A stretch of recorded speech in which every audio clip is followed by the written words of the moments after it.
Gospodin s vama.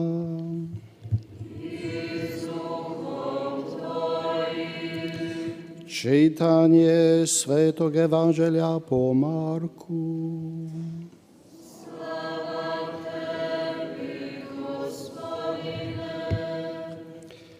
U ono vrijeme, pošto Isus iziđe iz sinagoge, uđe s Jakovom Ivanom u kuću Šimunovu i Andrejinu, a punica Šimunova ležala u ognjici.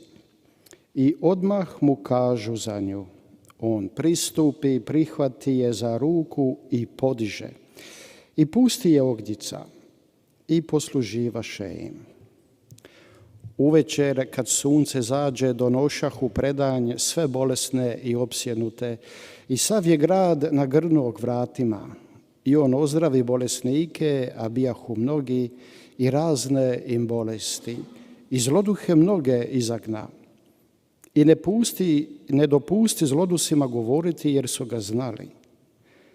Rano ujutro, još za mraka, ustane, iziđe i povuče se na samotno mjesto i ondje se moljaše. Potražiše ga Šimun i njegovi drugovi. Kad ga nađoše, rekoše mu, svi te traže. Kaže im, hajdemo drugamo u obližnja mjesta da i ondje propovijedam.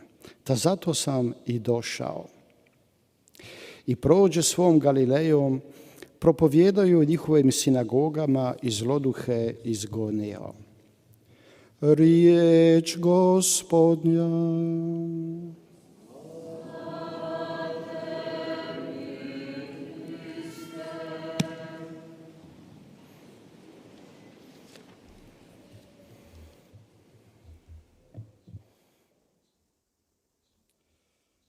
Draga braćo i sestre, Božja riječ koja nam je danas upućena nas poziva malo na razmišljanje. 사랑하는 형제자매 여러분,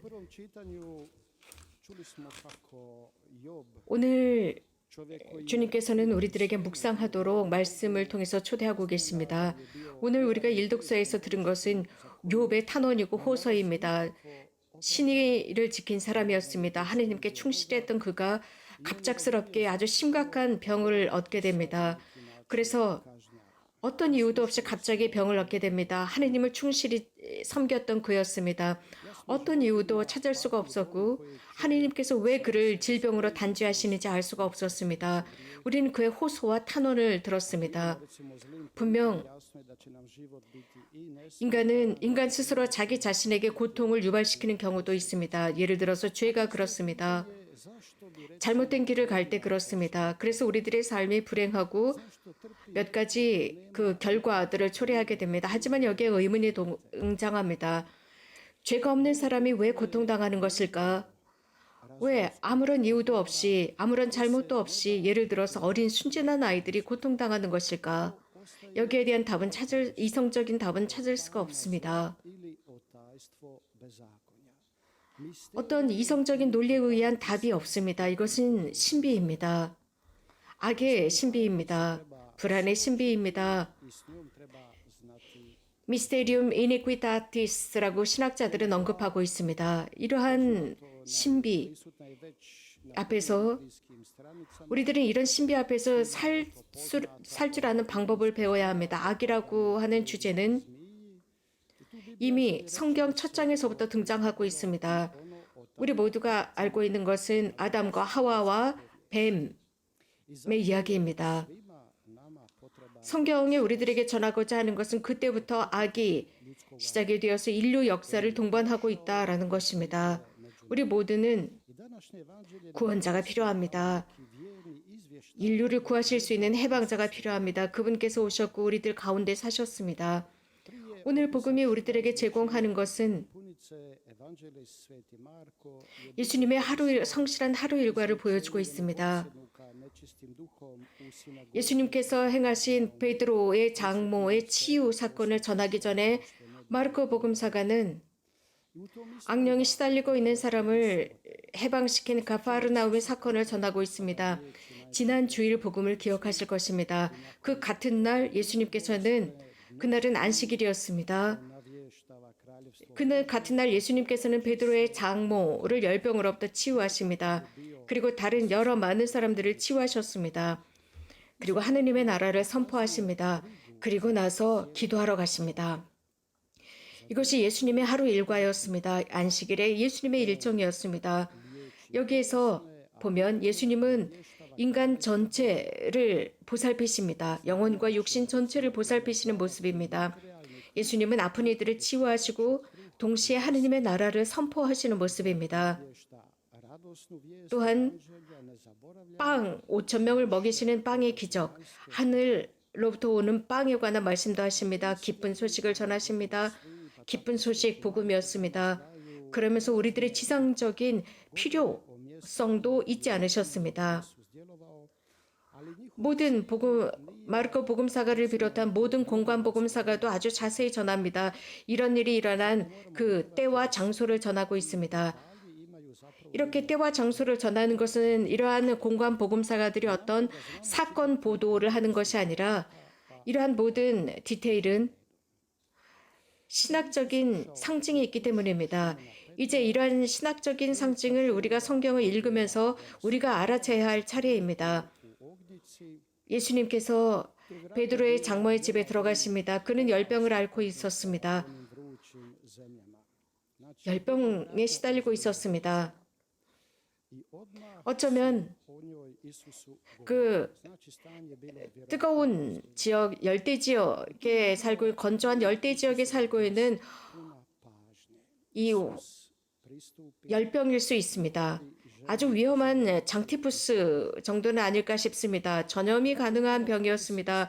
그러나 예수님께서는 그 장모에게 가까이 가셔서 그의 손을 잡아 일으키시자 그는 치유되었습니다. 아주 친절하게 그의 손을 잡아 일으키셨습니다. 이렇게 예수님께서는 우리들에게 허리를 굽혀 오십니다. 당신 손으로 우리 손을 잡고 이렇게 세우십니다. 우리들의 약함으로부터 일어나라고 끌어서 이렇게 세우십니다. 당신을 통해서 그 죄로부터 일어나라는 것입니다. 우리들을 구원하시는 모습입니다. 죄로부터 일어나서 당신의 손을 통해서 새롭게 살라는 모습입니다. 마르코 복음사가가 전하는 것은 예수님께서는 환자들, 아픈 이들을 만지는 것에 두려워하지 않으셨습니다. 복음에 자주 등장하는 것은 예수님께서는 사람들을 만지십니다. 예를 들어서 눈머니에 눈을 만지시는 모습, 혹은 어린아이들을 포옹하는 모습, 심지어는 아주 심각하게 율법을 범하기도 하십니다. 즉, 나병 환자들을 손으로 만지십니다. 혹은 아픈 이들의 신체의 어떤 한 부분을 만지시기도 합니다.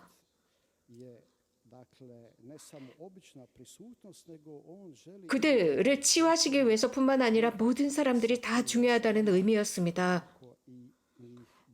그것은 단순한 현존 자체가 아니라 이런 어떤 접촉을 통해서, 즉 인간적인 접촉을 통해서 당신께서 그들과 함께 계시다는 모습을, 즉 하느님이 함께 하신다는 것을 보여주고자 했습니다.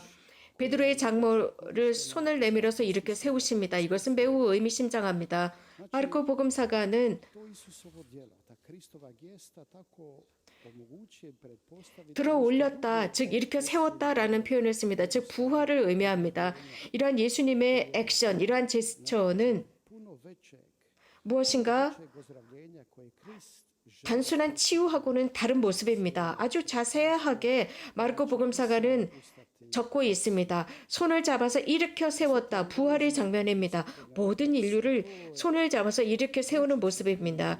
예수님께서 죽음으로부터 부활하시는 장면과 같습니다.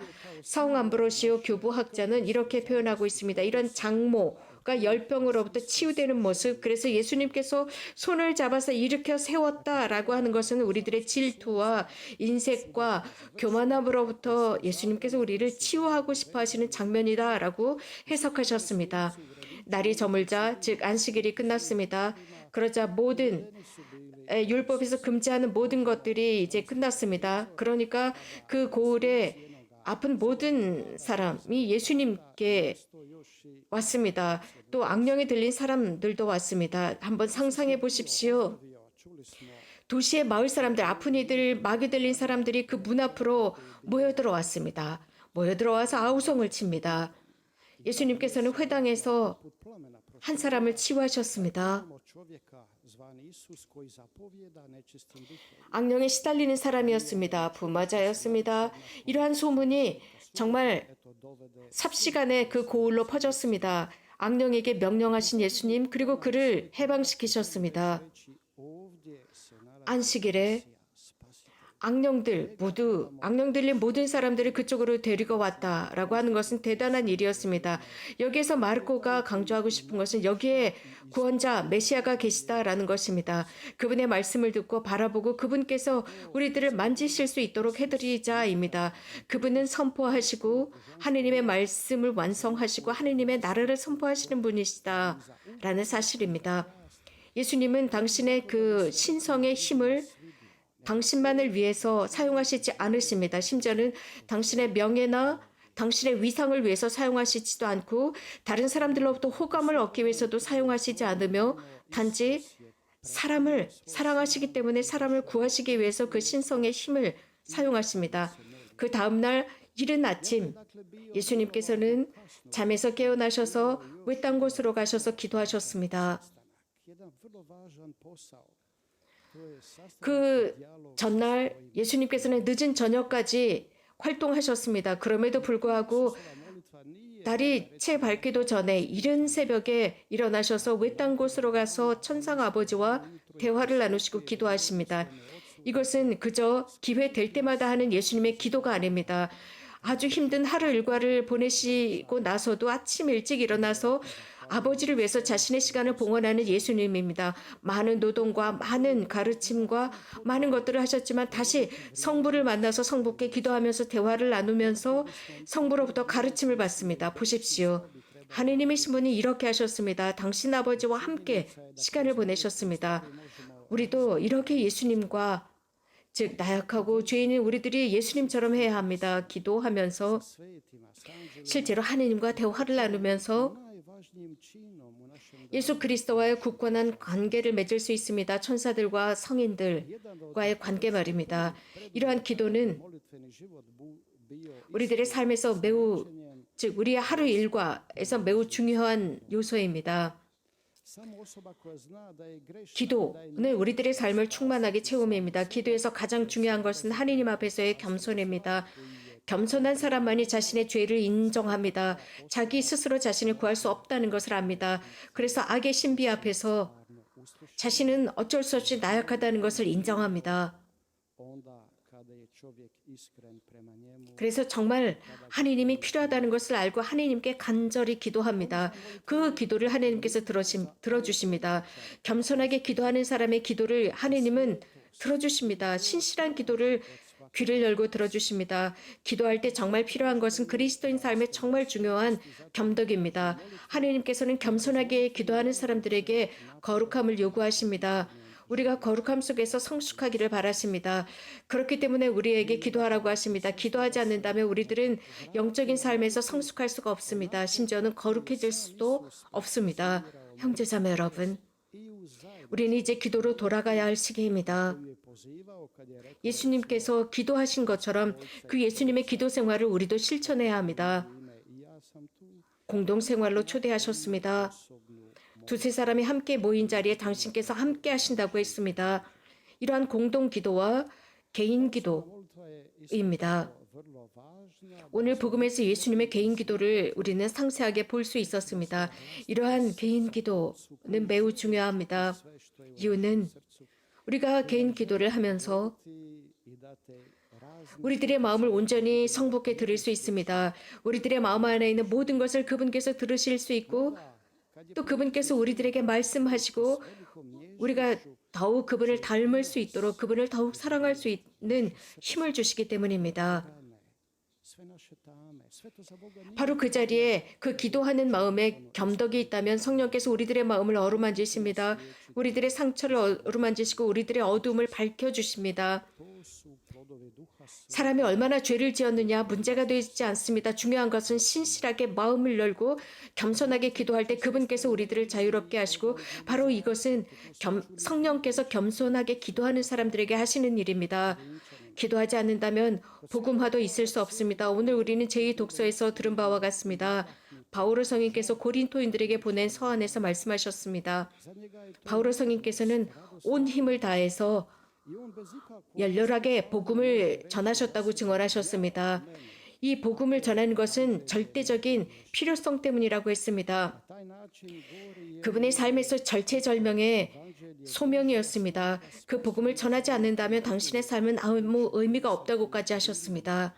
복음은 힘이라고 했습니다. 구원을 위한 신성의 힘이라고 했습니다. 그리스도를 믿는 사람들의 신성의 힘이라고 로마인들에게 보낸 서한에서도 말씀하셨습니다. 영육으로 완벽하게 복음을 흡수하신 그분께서 바오로 성인께 부활하신 예수 그리스도는 바오로 성인께 대단한 힘이 되었고 원동력이 되었습니다.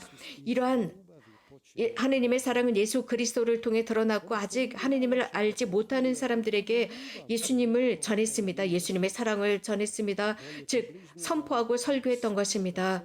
하느님의 사랑이 무엇인지를 자신이 실천하면서 전했습니다. 이웃을 사랑한다는 것, 자기 자신처럼 사랑해야 한다 라고 가르치셨습니다. 우리가 하느님을 사랑하듯 이웃을 사랑하고 우리가 하느님을 사랑하듯 이웃을 사랑하면서 기도하는 삶입니다. 이 두 가지입니다. 하느님을 사랑하고 이웃을 사랑한다. 절대로 분리될 수 없는 계명이라고 예수님께서 말씀하셨습니다. 그분의 사랑이 우리 안에 그대로 흡수될 수 있도록 복되신 동정 마리아 평화의 모후께 기도해달라 청합시다. 그래서 참 기도를 드릴 수 있는 사람들, 참 일치와 겸손을 지닌 기도를 할 수 있는 사람이 되게 기도해달라 청합시다. 주님을 참여합시다. 아멘.